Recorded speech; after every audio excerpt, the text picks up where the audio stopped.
Welcome back to the new vlog.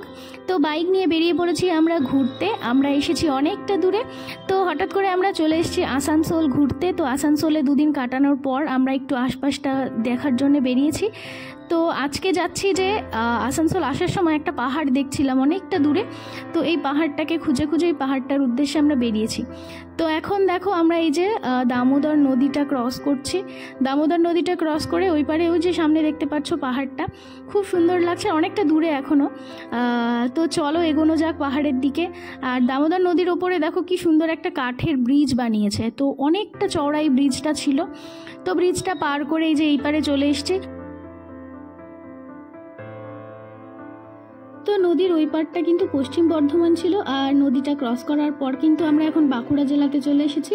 তো বাঁকুড়াতে ঢোকার পর চারিদিকটা এরকম ঠিক একদম গ্রামের মধ্যে দিয়ে যাচ্ছে। আর ওই পাহাড়টা দেখো দেখা যাচ্ছে সামনে, চারিদিকটা অসম্ভব সুন্দর, একদম সবুজ হয়ে রয়েছে, খুব সুন্দর লাগছে।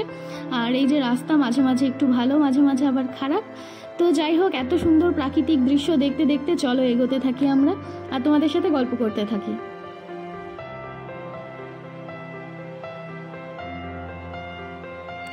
ফাঁকা জায়গাটা পেরোনোর পর একটা গ্রামের মধ্যে ঢুকেছি। আর দেখো এই গ্রামের চারিদিকটায় কি সুন্দর বাড়িগুলো রয়েছে, আবার মাটির বাড়িও রয়েছে অনেক। তো এই বাড়িগুলো দেখতে দেখতে এই গ্রামটা পেরিয়ে আবারও একটু ফাঁকা মাঠের মধ্যে চলে এসেছি। আর পাহাড়টা কতটা কাছে চলে এসছে, মানে আমরা পাহাড়টার অনেকটা কাছে চলে এসেছি। তো চলো আরও এগোনো যাক।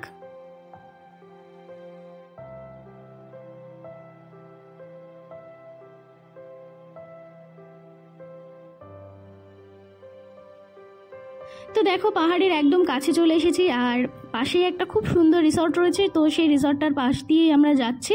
তো আমরা এখন যেখানে যাচ্ছি সেখানে রয়েছে একটা পার্ক, একটা সুন্দর পার্ক রয়েছে, তো সেটার দিকেই যাচ্ছি। তো চলো ভেতরে কি কি আছে তোমাদেরকেও দেখাচ্ছি।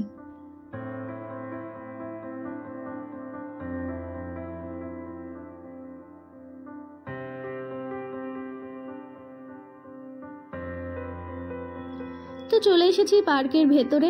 পার্কের ভেতরটা খুব সুন্দর সাজানো, ছোট ছোট কটেজ রয়েছে, ওই যে দূরে পাহাড়টা দেখা যাচ্ছে। আর চলো একটু এগোই। এগোনোর পরেই এদিকটায় দেখলাম যে একটা মহাদেবের সুন্দর মূর্তি বসানো রয়েছে, অনেকটা বড় একটা মূর্তি, খুব সুন্দর দেখতে, মুখটা কি মিষ্টি মহাদেবের এইখানটায়। তো এইটা দেখার পরেই আশপাশটা একটুখানি দেখছিলাম। আশপাশটায় কিন্তু খুব সুন্দর বাচ্চাদের খেলার জিনিস রয়েছে, তোমরা দেখতেই পাচ্ছ।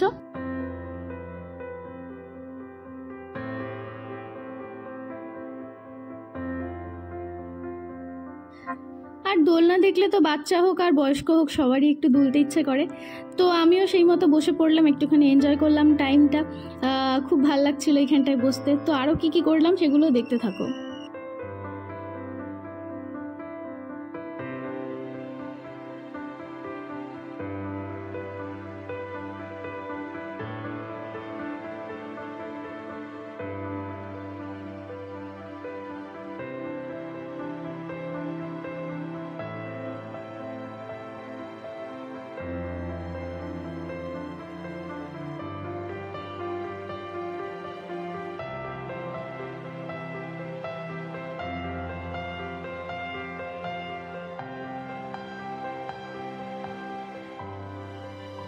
তো বাচ্চাদের জিনিসগুলো আমরা একটু এনজয় করার পর মেন কাণ্ডটা আমি এখানেই ঘটিয়েছি। তো তোমরা দেখো, কেউ কিন্তু হেসো না এটা দেখে।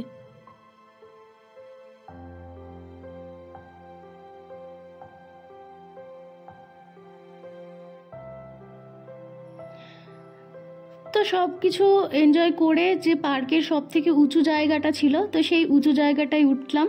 আর উঁচু জায়গাটা থেকে চারিদিকটা এইরকম লাগছে। তো চলো আর একটু ওপরে ওঠা যাক। আর এইখানটায় কিছু জিনিসপত্র পাতা রয়েছে, এখানে হয়তো কেউ ঘুমাচ্ছিল, তো সেই জন্যে। তো যাই হোক, ওপর থেকে আশপাশটা পুরো পার্কটা দেখো এরকম সুন্দর দেখাচ্ছে, আর খুব ভাল লাগছিল। আর তোমাদের একটা কথা বলা হয়নি, এই পার্কটায় ঢুকতে কিন্তু 20 টাকা করে এক একজনের টাকা লেগেছে টিকিট নিতে। তো 40 টাকা আমাদের দুজনের মোট টিকিট লেগেছে। তো চারপাশটা ভালো করে ঘুরে এখান থেকে এখন বেরোবো। আর যেটা ওভারঅল মনে হলো এখানটায় বিকেলবেলা আসাটা সব থেকে ভালো, কারণ প্রচণ্ড গরম ছিল, রোদ ছিল না কিন্তু গরম ছিল প্রচণ্ড। তো যাই হোক, ওখান থেকে বেরিয়ে পড়লাম। বেরিয়ে আবারও একটা গ্রামের মধ্যে দিয়ে গ্রামের রাস্তায় যাচ্ছি। তো কোথায় যাচ্ছি অ্যাকচুয়ালি আমরা উদ্দেশ্যহীনভাবে ঘুরে বেড়াচ্ছি আজকে। বাইকটা রয়েছে সাথে, তাই ইচ্ছে মতো এদিক ওদিক যেদিক চোখ যাচ্ছে সেদিকেই চলে যাচ্ছি।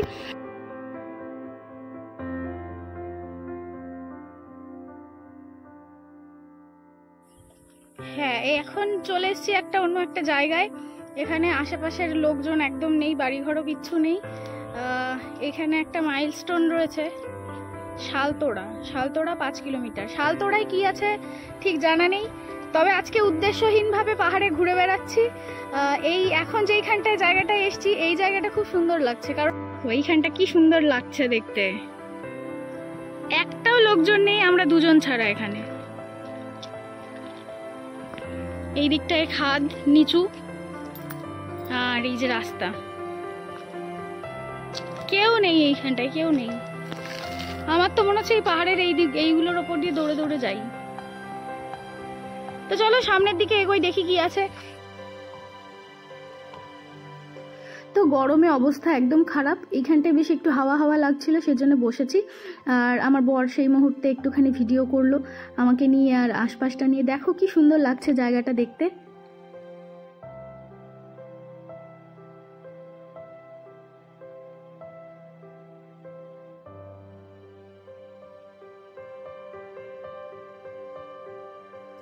এই যে সুযোগ পেয়ে এখন সেলফি তুলছে। তোমার জুতোর কালার আর সানগ্লাসের কালার এক হয়ে গেছে। আর এই যে এই হচ্ছে কি আমাদের সারথি, এই যে এত দূর আমাদের নিয়ে আসবে কল্পনার বাইরে ছিল। সত্যি অনেকটা নিয়ে আসলো আমাদের, অনেক দূর, আরো দূর যাব ওতে করে, এটা ইচ্ছে আছে। তো দেখো এখন চারিদিকটা মেঘ হয়ে গেছে, কি সুন্দর লাগছে দেখতে, পুরো সবুজ সবুজ। ওই যে পাহাড়, আর এইখানটায় দাঁড়িয়ে আমরা কিছুক্ষণ ছবি টবি তুললাম।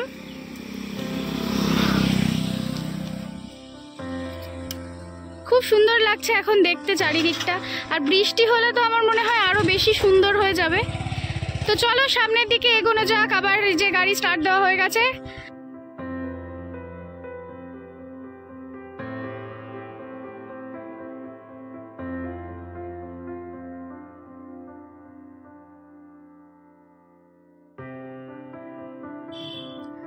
তো এই যে এখানটা আবার দাঁড়িয়ে পড়লাম, আর দাঁড়িয়ে এবার একটু ওপরের দিকে উঠতে ইচ্ছে করছে, কারণ এইখানটায় উপরে ওঠার বেশ সুন্দর জায়গা রয়েছে। তো চলো ওই পাথরটার ওপরে ওঠা যাক, আর দেখি ওখান থেকে কেমন লাগছে ওই দিকটা।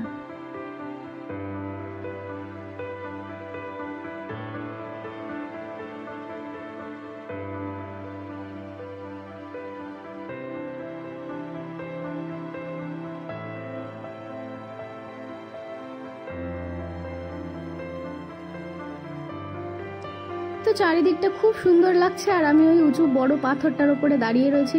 তো একটুখানি আনন্দে নেচেও নিলাম, কারণ তোমরা জানোই পাহাড় আমার কতটা পছন্দের, সেই জন্য আমার খুব ভালো লাগছিল এখানটায়।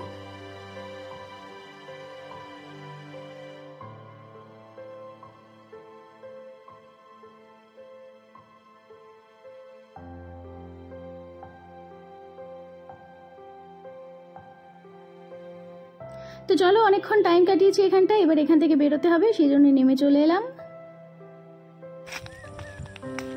আমার সব ভিউয়ার্সদের জন্য পাহাড় থেকে এই ফুলটা, কি ফুল এটা কেউ জানলে জানিও, খুব সুন্দর দেখতে, ছোট্ট ছোট্ট ফুল।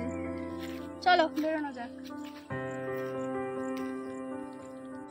সিরিয়াসলি কি জায়গায় চলে এসেছি, একদম জঙ্গলের মধ্যে। মন্দির অ্যাকচুয়ালি খুঁজে পাচ্ছি না, তবে যতটা মনে হচ্ছে এইখান দিয়ে উঠতে হবে। তো ছোট একটা পোস্টার দেওয়া ছিল এই দিকটাতে, মেন রাস্তা থেকে, যে বিহারীনাথ মন্দির এই দিকটায়। তো সেই মতো এই দিকটায় আমরা ঢুকলাম, আর এইখানটায় বাইক নিয়ে যাওয়ার মতো কোনো সিচুয়েশন নেই। তো তোমরা দেখতে পাচ্ছ কিরকম রাস্তা। তো আমার মনে হয় এখানে কেউ বাইক নিয়ে ওঠার চেষ্টা করেছিল, কিন্তু হয়তো পারেনি। এই যে দেখো তার নিশানা রয়ে গেছে। তো চলো সামনের দিকে এগোনো যাক, আর দেখি কি আছে।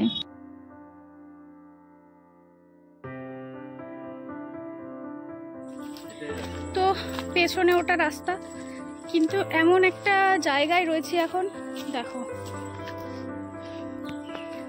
মানে ভয় লাগছে রীতিমতো উপরে উঠতে, জানি না কি আছে। এক দুজন যদি সামনে থাকতো বা সাথে কাউকে পেতাম অবশ্যই উঠতাম, কিন্তু দুজন মিলে রয়েছি বাইকটা নিচে রেখে এসে, মানে জঙ্গলের মধ্যে একদম, যেটা বলে।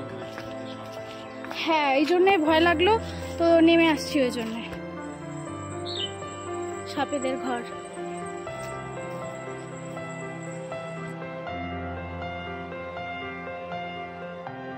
তো চলো আমরা ফেরার পথ ধরেছি, আর ফেরার পথেই যে রয়েছে এইখানে একটা মন্দির, এইটাই বাবা বিহারীনাথের মন্দির বলছে। তাহলে ওইখানে কেন ওই পোস্টারটা লাগানো ছিল, আর ওই পাহাড়ের মধ্যে দিয়ে ওই রাস্তাটা কোথায় গেছে সেটাও জানি না।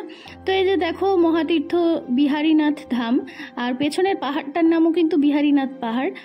তো চলো এই মন্দিরটার ভেতরেই ঢোকা যাক। আর মন্দিরটার গেটের উল্টো দিকেই রয়েছে একটা এইরকম জলাশয়, যেখানে সবাই স্নান টান করে হয়তো।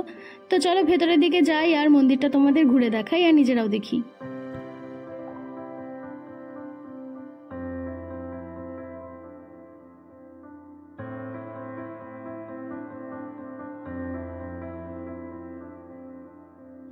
তো মন্দিরে ঢুকেই বাঁদিকে একটা রয়েছে বিশাল বড় নিম গাছ, দেখো কত বড় একটা নিম গাছ রয়েছে পুরো পাতায় ভরে। আর চারিদিকে অনেক ছোট ছোট অনেক ঠাকুরের মন্দির রয়েছে। আর মেন হচ্ছে এই যে বিহারীনাথের মন্দির, মানে বাবা ভোলে বাবার মন্দির একটা, এই যে। তো এই যে পাশেই রয়েছে বজরংবলীর মন্দির। তো এইরকম অনেক ঠাকুরের মন্দির রয়েছে। বজরংবলী মন্দিরের পাশেও রয়েছে অনেক মন্দির।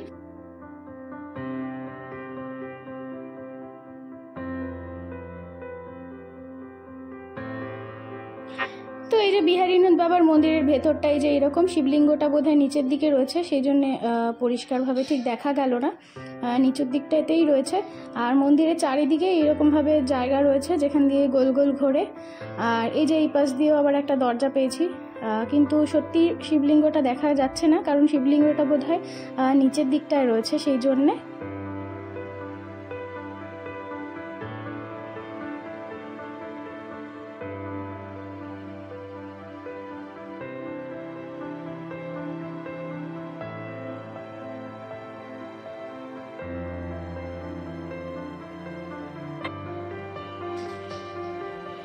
তো সারাদিন ঘোরাঘুরি করার পর বিকেলবেলায় খুব খিদে পেয়ে গেছে। তো একটা দোকানে দাঁড়িয়ে আমি নিয়ে নিয়েছি বাঁকুড়ার বিখ্যাত মুড়ি ঘুগনি, আর রাহুল খাচ্ছে ডিম টোস্ট। তো চলো খাওয়া দাওয়া হয়ে গেছে, এখন সন্ধে হতে চললো প্রায়। এখন আমাদের ফিরতে হবে আসানসোল। তো রাস্তা বেশি নয়, 16 কিলোমিটার, কিন্তু টাইম দেখাচ্ছে প্রায় 1 ঘন্টা, কারণ রাস্তা প্রচণ্ড খারাপ। ও তোমাদের তো বলাই হয়নি যে আমরা আসানসোল কেন এসেছি। আমাদের ঝুমঝুমিরা আসানসোলে শিফট করেছে, তো ওদের কাছেই এসেছি, আর ওখানটা থেকে একটু আশেপাশটা ঘুরছি, এই আর কি। তো আজকে পুরো ব্লগটা তোমাদের কেমন লাগলো, তোমরা কে কে বিহারীনাথ পাহাড়ে এসছো অবশ্যই কিন্তু কমেন্ট করে জানিও। ভালো লাগলে অবশ্যই চ্যানেল সাবস্ক্রাইব করে যেও।